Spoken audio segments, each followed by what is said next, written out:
ஓம் சைராம், ஜெய் சைராம். என் அன்பின் பிரியமே, உங்களுக்கு எதிராக எத்தனை பேர் செயல்படுகிறார்கள் என்பதை பற்றி பொருட்படுத்த வேண்டாம். மனதை குழப்பும் பிரச்சனை விரைவில் சரியாகிவிடும் என்று மனதில் சொல்லிவிட்டு வேலையை பாருங்கள். விரைவில் அதிசயம் நடக்கும். ஏற்பட போகும் அதிசயங்களுக்கு நன்றி என்று ஆழமாக சொல்லிக்கொண்டே இருந்தால் போதும். அது எப்படி சரியாகும்? சரியாகும் வழிகளை பற்றியெல்லாம் நீங்கள் ஆராய வேண்டாம். நமக்கு ஒரு சில வழிகள்தான் தெரியும். ஆனால் பிரபஞ்சத்திற்கு 1000 வழிகள் இருக்கும். அது எப்படியும் சரி செய்துவிடும். உங்கள் வார்த்தைகள் மற்றும் எண்ணங்கள் பிரபஞ்சத்திற்கு கட்டளைகளாக அனுப்பப்பட்டு விரைவில் சரி செய்துவிடும். உங்களை சுற்றி எதிராக நடப்பதை பற்றி கவலைப்பட வேண்டாம். பயம், குழப்பங்கள் வரும்போது பதட்டமில்லாமல் ஆழ்ந்த அமைதியாக இருக்க கற்றுக்கொள்ளுங்கள். நான் மிகுந்த நம்பிக்கையாக இருக்கிறேன். விரைவில் அதிசயம் நடக்கும். ஏற்பட போகும் எல்லா அதிசயங்களுக்கும் நன்றி என்று சொல்லுங்கள். இந்த பிரபஞ்சத்திற்கு நன்றி என்று ஆழமாக மனதில் சொல்லிக்கொண்டே இருங்கள். நிறுத்தாமல் சொல்லிக்கொண்டே இருங்கள். உங்கள் வார்த்தைகள், நம்பிக்கையான உணர்வுகள், சந்தோஷமான எண்ணங்கள் மட்டும் போதும். அனைத்தையும் சரி செய்து விடலாம். உங்களின் நேர்மறையான சக்தி இந்த பிரபஞ்சத்தை காட்டிலும் சக்தி வாய்ந்தது என்பதை மட்டும் உணருங்கள். என் மீது நீ வைத்த நம்பிக்கை என்றும் வீண் போகாது. உனது கவலைகளுக்கு காரணம் உனது கர்ம வினை என்றேன். நீயோ நான் ஏதும் பாவம் செய்யவில்லையே, எந்த வகையிலும் தவறு செய்யவில்லையே என்றாய். நீ இந்த ஜென்மத்தில் எதையும் செய்யவில்லைதான். ஆனால் இதற்கு முந்தைய ஜென்மங்கள் எப்படி இருந்தன என்பது உனக்கு தெரியாதே. அதன் விளைவுகளாக கூட இந்த துன்ப நிலை என்பதை நீ உணர்ந்து கொள்ளலாம். பழைய ஜென்ம விஷயங்களை சொல்லி என்னை சமாதானப்படுத்த நினைக்காதீர்கள். இதற்கு என்ன காரணம் என்பதை சொல்லிவிடுங்கள் என நீ கேட்கலாம். இறைவனின் திருவிளையாடல் உனது வாழ்வில் நடப்பதற்காகவும் நீ துன்பத்தை ஏற்க வேண்டிய நிலை உள்ளது என்பதையும் மறக்காதே. அப்படியானால் என் கஷ்டம் தொடர்கதையாக இருக்கப் போகிறதா என கேட்க தோன்றுகிறதா? நிச்சயமாக இல்லை. எப்போது நீ என்னை உறுதியாக பற்றி கொள்ள ஆரம்பித்தாயோ அப்போதே நீ விடுதலையின் படியில் காலை வைத்து விட்டாய் என்பதை உறுதியாக நம்பு. அப்படியானால் உனக்கு விடுதலை உறுதியல்லவா?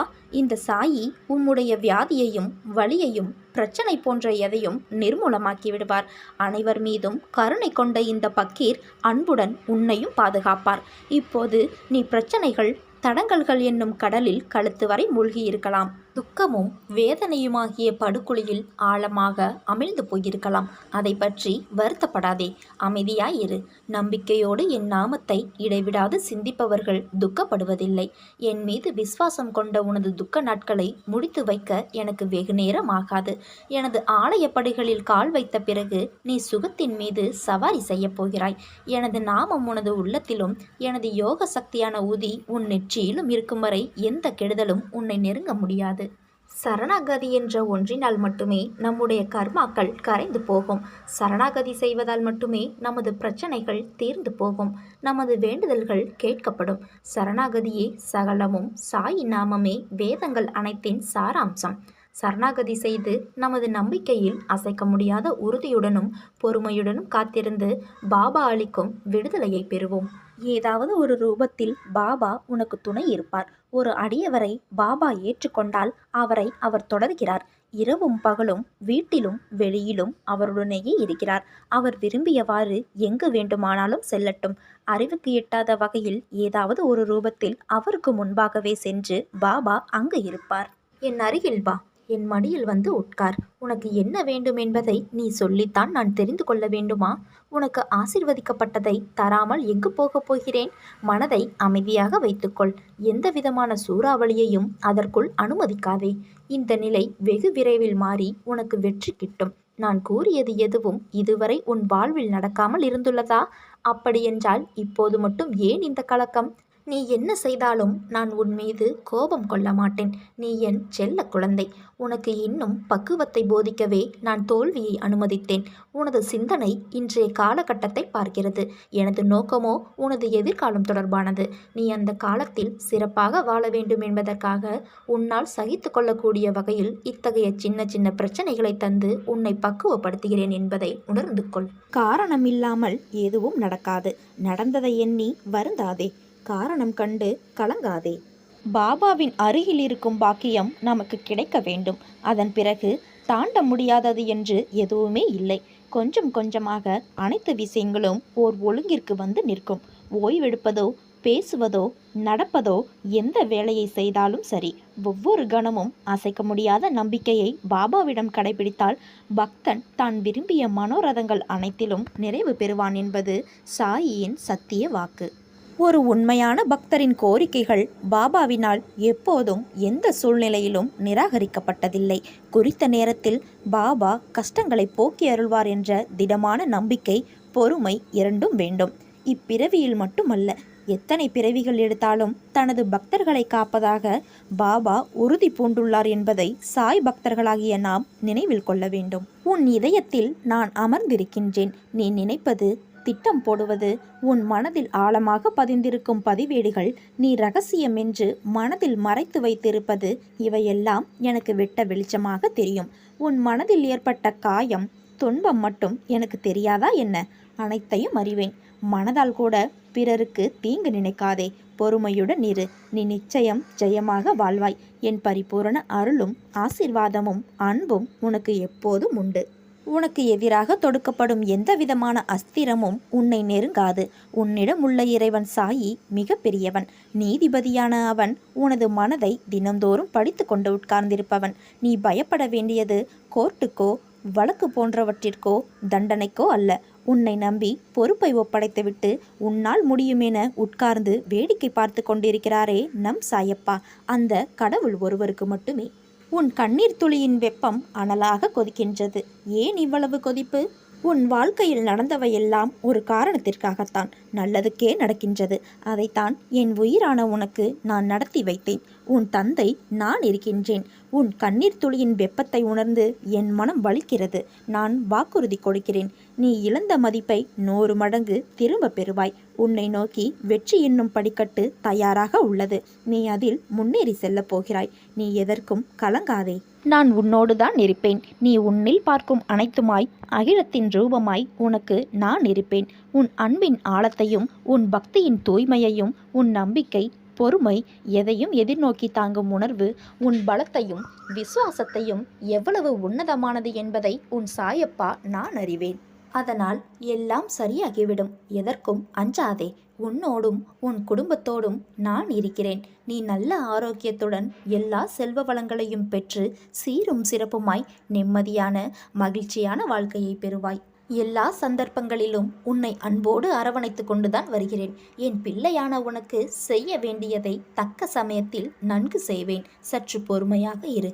என் மீது நம்பிக்கையாக இருக்கும்போது உனக்கான நியாயத்தை நான் செய்யாமல் போவேனா? நீ இழந்த அனைத்தையும் மீண்டும் பெறுவாய். அதற்கு நான் பொறுப்பு. நீ விரும்புவது தாமதமாவது உன் கரும வினையால். உன் சந்தோஷத்திற்காக உன் கருமாக்களை தட்சிணையாக நான் எடுத்துக்கொண்டு உனக்கு புண்ணியத்தை உண்டாக்கி கொண்டு இருக்கின்றேன். உன் கரும வினைகளை விரைந்து முடிக்கவே நானும் போராடி கொண்டிருக்கிறேன். அதுவரை நீ அமைதியாக இரு. நீ என்னிடம் எதையும் வேண்டினால்தான் நான் செய்வேன் என்று அல்ல. உனக்கு எதை, எப்பொழுது, எப்படி செய்ய வேண்டும் என்று எனக்கு தெரியும். உனது ஆசைகள், எண்ணங்கள் அனைத்தும் கூடிய விரைவில் நிறைவேறும். எப்பொழுதும் யாரையும் சார்ந்திருக்காதே. உனது வாழ்க்கையில் இக்கட்டான நிலையில் எடுக்க வேண்டிய முடிவை நீயே முடிவு செய். உன்னுள் இருக்கும் நான் அதற்கு உதவியும் புரிவேன். ஆனால் நீயோ உன் மீது அன்பும் அக்கறையும் இல்லாத உன் சுற்றத்தார்கள் சில பேரிடம் போய் அறிவுரை கேட்கிறாயே, ஏன்? எவர் மீதும் கோபம் கொள்ளாதே. அது கொடியது. உதவி புரிபவர்களிடம் மட்டுமல்லாமல் உதாசீனப்படுத்தியவர்களிடமும் கூட கோபம் கொள்ளாதே.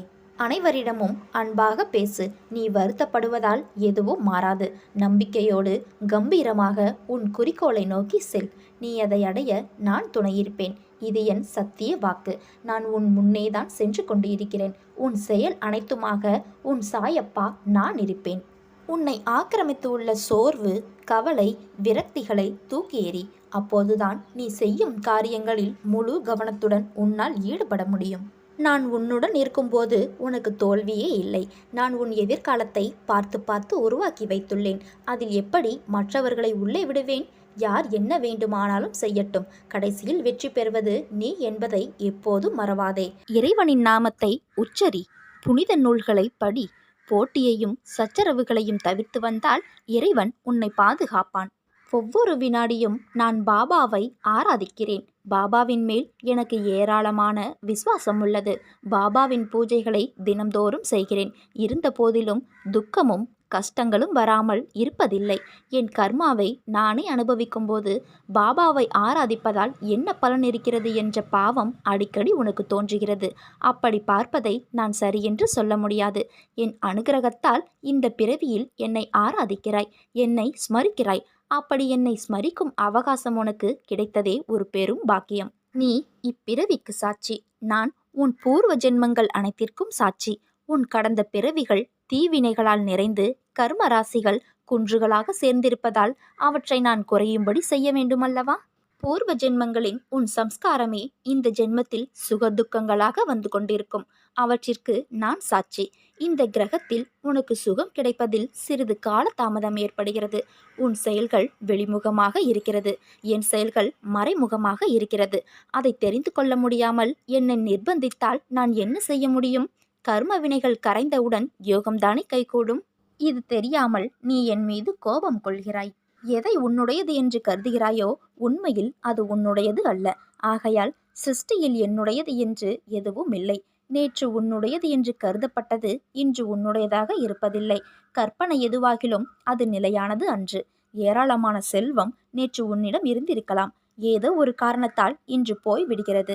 மனைவி, மக்கள், உறவினர்கள் ஆகிய அனைவரும் ஒரு கண நேரம் பந்தத்தில் சேர்ந்திருந்து மறுகணத்தில் மாயமாய் மறைகிறார்கள். அவர்களிடம் ஆசையை வளர்த்து கொண்டு நிரந்தரமாக உனக்குள் இருக்கும் எனக்கு தூரமாகின்றாய். என்னை நாவினால் ஸ்மரணை செய்து கொண்டு அவர்களை இதயத்தில் ஆராதித்தால் உன்னில் எனக்கு இருப்பிடம் எங்கு இருக்கிறது? அந்த நாம ஸ்மரணையினால் பலன் என்ன இருக்கும்? எது எங்கு இருக்க வேண்டுமோ அது அங்கு இருக்க வேண்டும்.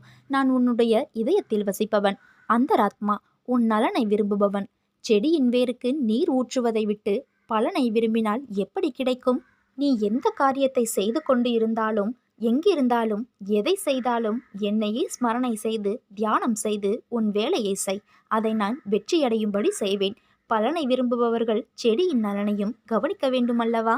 சாய்பாபாவிற்கு ஏதாவது காணிக்கையை சமர்ப்பிக்க மறந்துவிட்டாரெனினும் அதை நினைவுபடுத்தி அவருக்கு அளிக்கச் செய்து அதை ஏற்றுக்கொண்டு பக்தரை ஆசிர்வதிப்பார். கஷ்டங்கள் ஏன் வருகின்றன, துக்கம் ஏன் வருகின்றது என்று நீ அடிக்கடி நினைத்து கொள்கிறாய். இறைவன் என்பவர் இருந்தால் கஷ்டங்களும் துக்கமும் இருக்கக்கூடாது அல்லவா என்ற பாவம் உனக்கு தோன்றுகிறது. அந்த விஷயத்தை அப்படியே வை. சிறுவனுக்கு தாய் நடக்க கற்றுக் கொடுக்கிறாள். நடப்பது எனக்கு வந்துவிட்டது என்று கருதி சிறுவன் தானே நடந்து விழுந்து விடுகிறான். சாதனையில் இருக்கும்போதே சாதித்து விட்டேன் என்று நினைத்தால் தாய் என்ன செய்ய முடியும்? உனக்கு துக்கம் ஏன் ஏற்படுகிறதோ, எது இதமான மார்க்கமோ அதை நான் சொன்னேன். நடைமுறையில் கடைபிடிக்காமலேயே தெரிந்து கொண்டு விட்டேன் என்று நீ நினைத்தால் நான் என்ன செய்ய முடியும்? நடக்க கற்றுக் கொடுத்த தாயை மறக்காதே. தாய் சொல்லிய மார்க்கத்தை கைவிடாதே. அப்போது நீ விழமாட்டாய். நான் சொல்லியதை கடைப்பிடி. சதா என்னை நினை. நான் நடத்துகிறேன் என்று திடமாக நம்பு. எனக்கு நானாகவே செய்கிறேன் என்ற பாவத்தை வரவிடாதே. நான் துணையாக இருப்பேன். உனது மார்க்கத்தை எளிதாக்குகிறேன். நீ நடக்கும் பாதையில் முட்கள் இருந்தால் நானே முன்பாகவே களைந்து விடுகிறேன். நான் உன்னுடனேயே வந்து கொண்டிருப்பதை நீ மறந்தால் நான் என்ன செய்ய முடியும்? பாபா என்னுடையவர் என்று நீ நினை. நீ என்னுடையவன் என்று நான் கருதுவேன். சுடர்விடும் தீபத்தை பார்க்காமல் இருளாக இருக்கிறது என்றால் நான் என்ன செய்ய இயலும்? சாயி சாயி என்று சொல்லிக் கொண்டிருந்தால் யார் உனக்கு உணவளிப்பார்கள்? செல்வத்தை யார் கொடுப்பார்கள் என்று வாதிக்கிறாய். அது உண்மையே என்றாலும் நான் சொல்வதை கேள். உன் தேக சம்பந்தமான வேலைகளை பௌதீக உலகத்திலிருந்து ஒதுக்கிவிடும்படி நான் கூறவில்லை. உன் கடமைகளான தர்மத்தை நீ செய். உன் கரங்களால் வேலை செய். வாயினால் பேசு, கண்களால் பார். அவ்விதமாக உன் தேவைகளை பூர்த்தி செய்து கொள். மனதை மட்டும் என்னிடம் லயமாக்கு. உன் சிரமத்திற்கு அதிகமாகவே 100 மடங்கு நான் கொடுக்கின்றேன். சாய்க்காக இந்த பணியை நான் மேற்கொள்கின்றேன் என்ற பாவம் உன்னில் இருந்தால் உன் மனம் என்னை நோக்கியே இருக்குமானால் உனக்கு கிடைக்கும் பலன் 100 மடங்கு இருக்கும். சப்ஜா விதைகளை நீரில் போட்டால் அவை உப்பி பெரியதாக தெரிகின்றன. அவை எங்கிருந்து சக்தியை பெற்றன? அந்த நீரிலிருந்தே சக்தியை பெற்றன. உனக்கு கிடைக்கும் பலன் கடுகளவு பரிமாணத்தில் இருப்பினும் ஒரு பனங்காய் அளவில் உனக்கு நான் தருவேன். நான் விக்கிரகமாக இருக்கிறேன் என்று நீ நினைத்தால் நான் என்ன செய்ய முடியும்? நான் உன் போலவே இருக்கின்றேன். உன்னில் பார்க்கும் அனைத்துமாய் உன் கூடவே நான் எப்பொழுதும் வாசம் செய்கின்றேன். நீ நம்பிக்கையோடு இருந்தால் நல்லதே நடக்கும். சாயிருக்க பயமேன். ஓம் சாய்ராம். ஜெய் சாய்ராம்.